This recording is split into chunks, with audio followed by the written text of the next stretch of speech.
Anda umur SMA sekarang umur berapa? 13, 15 tahun itu. Dan pengetahuan Anda tidak tune in dengan pengetahuan anak-anak Eropa bisa tentang lingkungan. Saya kasih contoh. Semester lalu saya muter-muter di Eropa. Ketemu dengan anak-anak muda itu. Mereka tawarin kopi.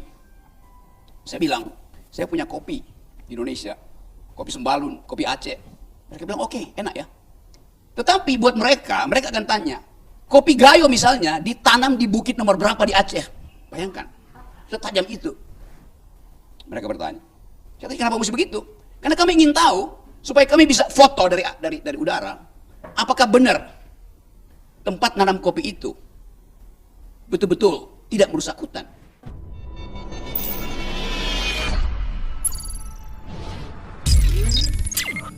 Saya coba cari cara supaya uraian saya bisa dipahami secara akademik, tapi juga bisa dipahami secara psikologis itu.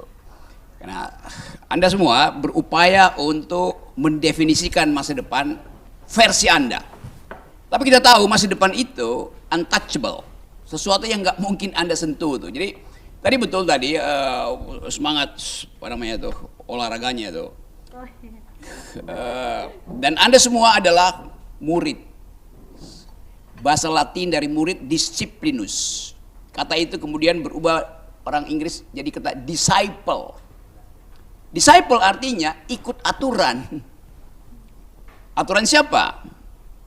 Aturan yang disepakati, itu namanya disciple. Nah, aturan yang kalian sepakati adalah masuk di dalam lembaga ini untuk menghasilkan harapan. Tadi Pak Jul, dia betul-betul ulul albab.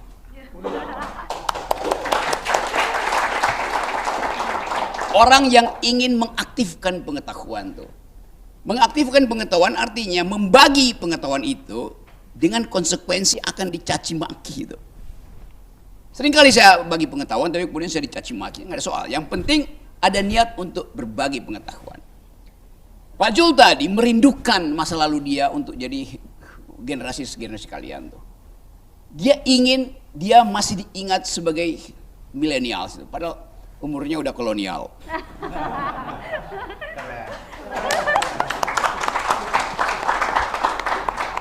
Tapi itulah manusia itu. Manusia selalu ingin kembali ke rahim ibu sebagai bayi karena disitulah ada kebahagiaan. Rahim ibu itu adalah universitas pertama, fakultas pertama yang mengajarkan kebahagiaan. Anda tidak perlu mikirin tentang uang kuliah, tentang pajak, tentang rame-rame politik kalau Anda ada di rahim ibu. Tetapi alam memaksa Anda untuk keluar dari rahim ibu supaya Anda bisa mandiri. Jadi peralatan pertama kita untuk mandiri adalah pengetahuan otak. Dari mana otak itu datang? Dari suplai nutrisi yang ada di rahim ibu. Dari percakapan batinnya antara ibu dan bayinya tuh. Dari kecemasan yang dibagi oleh ibu pada bayinya. Jadi rahim itu adalah bimbel pertama untuk jadi manusia tuh. Bimbingan hidup bahkan, bukan sekedar bimbingan belajar tuh. Rahim perempuan, rahim ibu adalah training center pertama untuk memastikan ada generasi akan melanjutkan kehidupan. Itu dasarnya begitu. Karena itu kita selalu rindu rahim ibu. Setelah kita lahir dari rahim ibu, kita pindah pada rahim laki-laki. Rahim laki-laki namanya APBN. Yang menyiksa kita. Karena kita mesti atur bagaimana pengeluaran kita itu bisa menghasilkan masa depan. Rahim laki-laki itu adalah munaslup. Yang di dalamnya ada banyak manipulasi. Jadi saya tahu bahwa kalian semua menginginkan ada semacam sinopsis yang kemudian disebut sebagai parameter untuk menghasilkan bonus demografi sehingga kalian bisa disebut sebagai generasi emas. Sekarang kita coba lihat apa bonus yang bisa kalian hasilkan supaya kalian tidak cemas di zaman emas nanti. Kalau Anda cemas sekarang oke. Kenapa Anda mesti cemas dulu? Karena jalan menuju generasi emas itu sudah dihalangi oleh berbagai hal. Oleh kerusakan lingkungan, oleh ketidaksamaan pandangan tentang hidup di abad nanti. Kenapa begitu? Karena ada perkembangan teknologi itu. Kalau Anda sekarang, saudara-saudara, lihat di dunia, generasi emas itu harus menghasilkan 3 pengetahuan. Kalau Anda belajar ilmu pengetahuan, dimanapun Anda belajar, riset, penelitian tentang masa depan itu ditentukan oleh 3 aktivitas.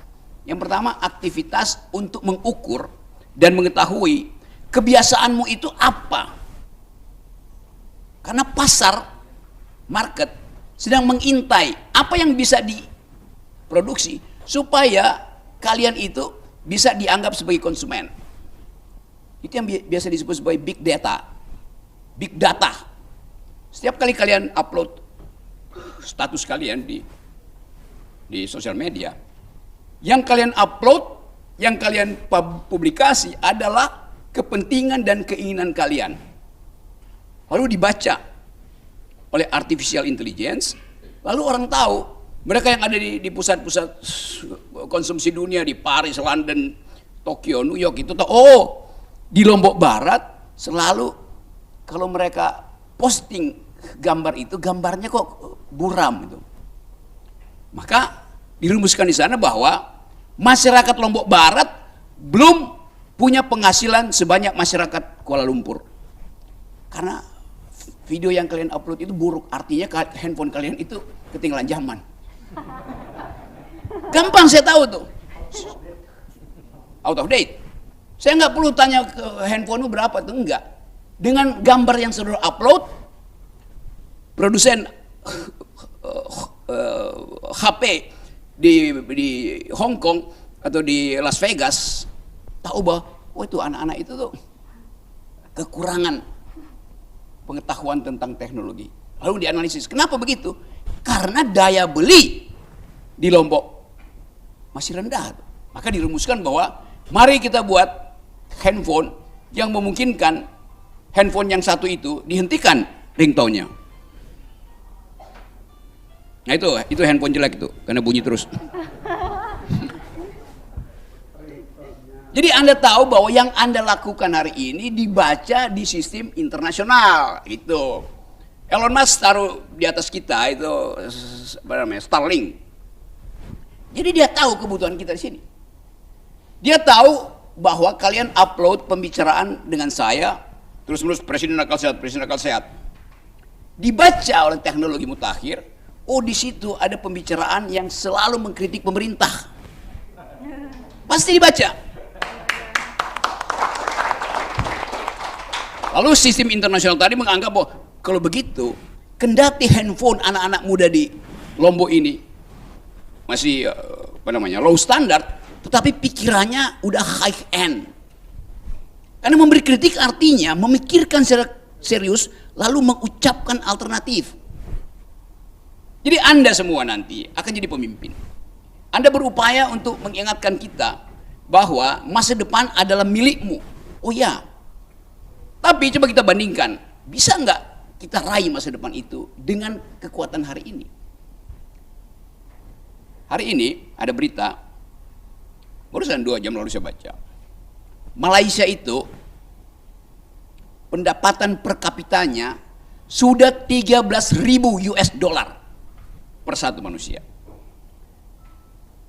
Standar untuk jadi negara maju adalah 14-15 ribu.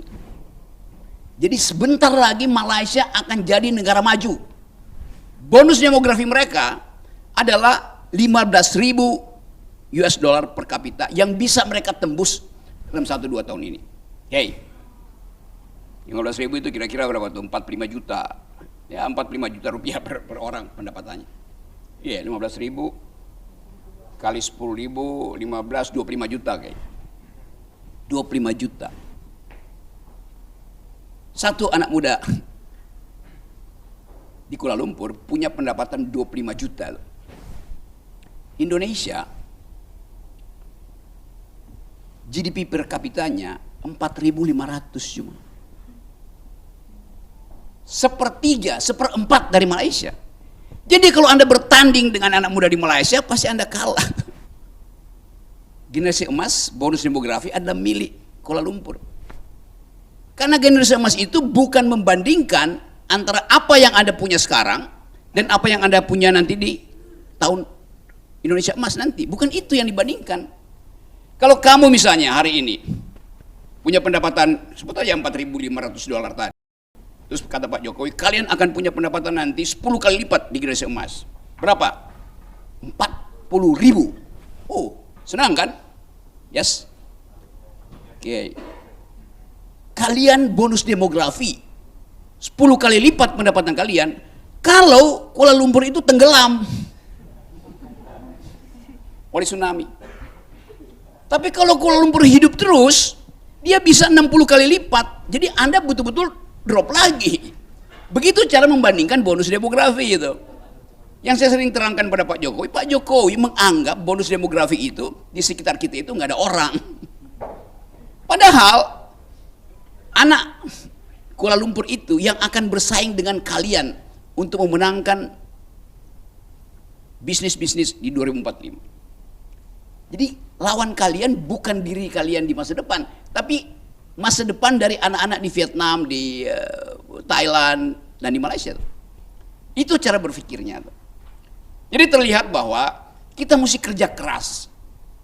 Bukan untuk mendapatkan 10 kali lipat pendapatan di 2045, tapi untuk melampaui 60 pikirnya.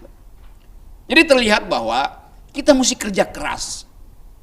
Bukan untuk mendapatkan 10 kali lipat pendapatan di 2045, tapi untuk melampaui 60 kalinya Malaysia. Begitu soalnya tuh. Demikian juga soal kecerdasan. 10 tahun ke depan itu, atau jangan 10 tahun ke depan, 4 tahun ke depan, seluruh peralatan perkuliahan akan diisi oleh ChatGPT, Artificial Intelligence, startup.